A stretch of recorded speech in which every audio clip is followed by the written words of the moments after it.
No.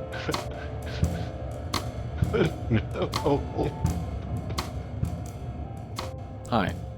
I had a few minutes, so I thought, let's talk about the setting for our Call of Cthulhu investigation and maybe campaign, Turn of a New Leaf.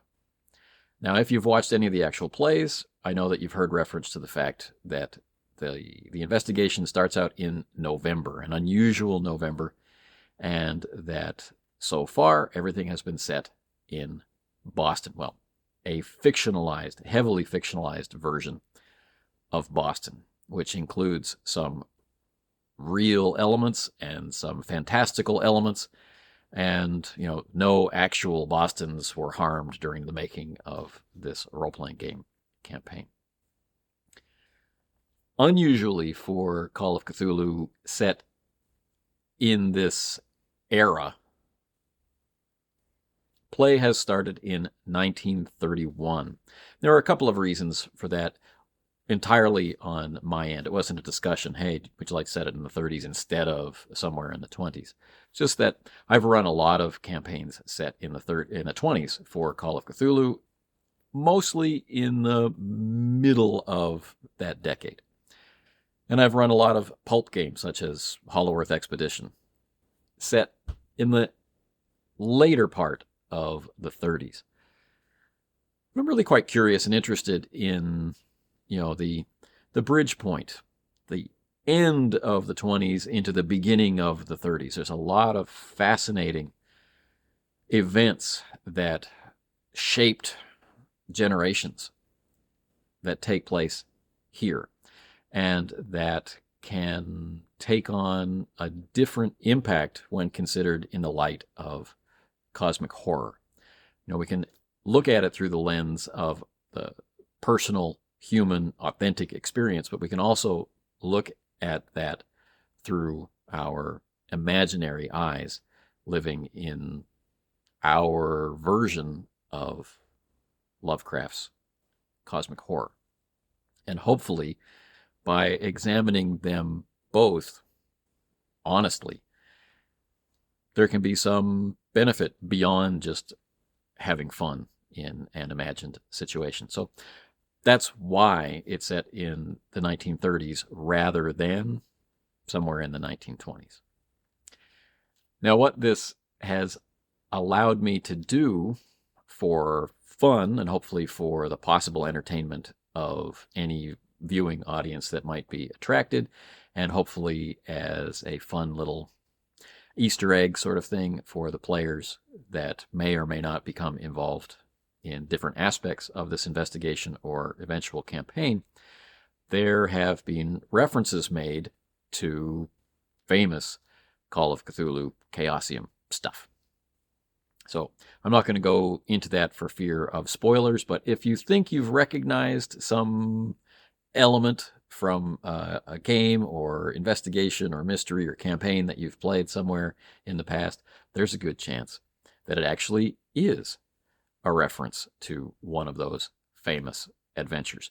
However, I will warn you that nothing passes through, the territory of my imagination without having some sort of spin or modulation placed upon it so that it comfortably fits in with whatever need I might have to improvise or remember a fact or detail on the fly. I don't want to find myself, checking notes or having to pause the flow of interaction to go, oh, wait a minute, I need to figure out if this happened in, 1819 or 1922 or, that kind of stuff. So things get changed intentionally to fit together according to other background elements when I import them from published material, and things get changed accidentally. So keep an eye out or an ear out for references to things, and maybe it'll be fun to try and figure out how these things have been changed to fit together.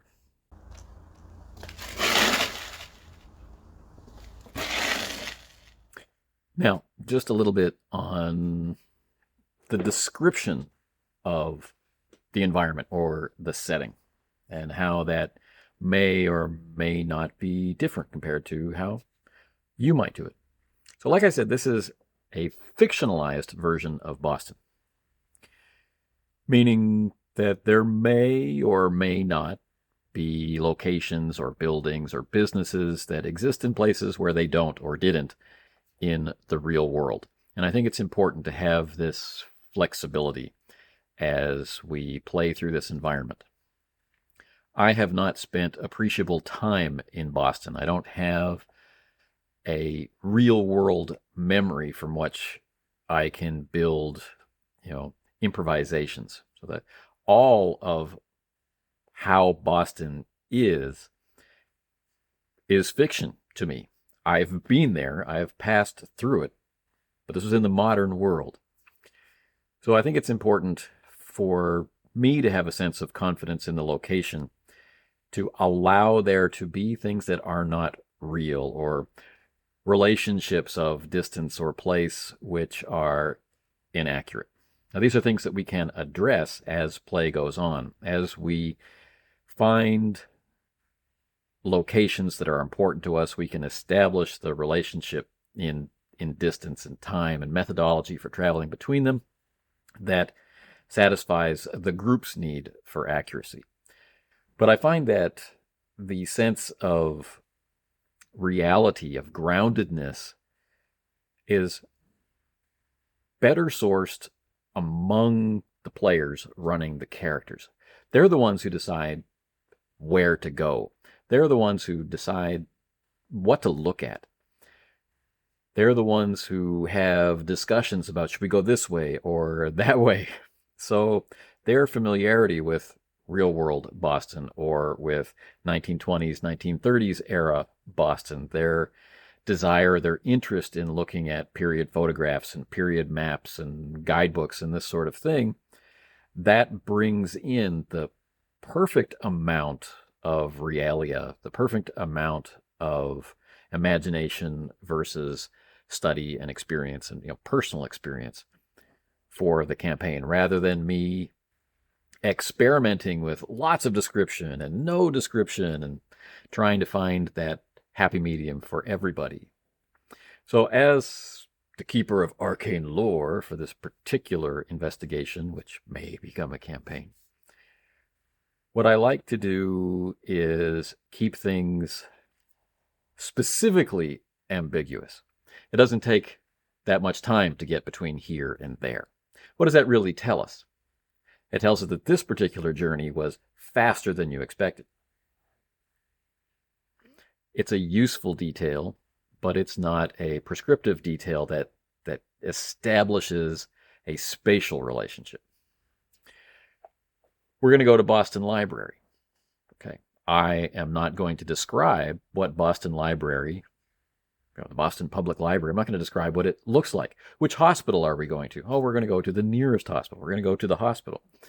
Is there an emergency room? Well, of course, we've got the main doors, and there's doctors and nurses milling about, right? There are things to interact with, things to see, and things that don't necessarily need to be confirmed. Is there a bakery across the street from my house? Is something that a player might say. Or I go to the bakery across the street from my house is a thing a player might say. One breaks out of the in-character experience. Is there a bakery across the street from my house? Or I go to the bakery across the street from my house. Is it important that the historical location of bakeries in 1931 Boston be mapped out by our group and placed on a map? Not really. So the things that enable us to keep moving along with that in-character experience, the things that enable us to make decisions, and the openness to let people imagine how and in what way that suits them, that allows them to draw on the strengths of their own imagination. We might have people in the group who have strong visual imaginations. We might have others in the group who are more into understanding the relationships between things or between people, who imagine faces or don't imagine faces, who imagine voices or don't imagine voices, who are into the details, the historical details of period clothing and period furniture and period this and period that. There are times when these details will matter, such as what are we actually carrying, right, from this restaurant to this location, and times when it doesn't matter, right? So I'm trying to be as suggestive as I can while allowing for information pertinent to decision making can still be made.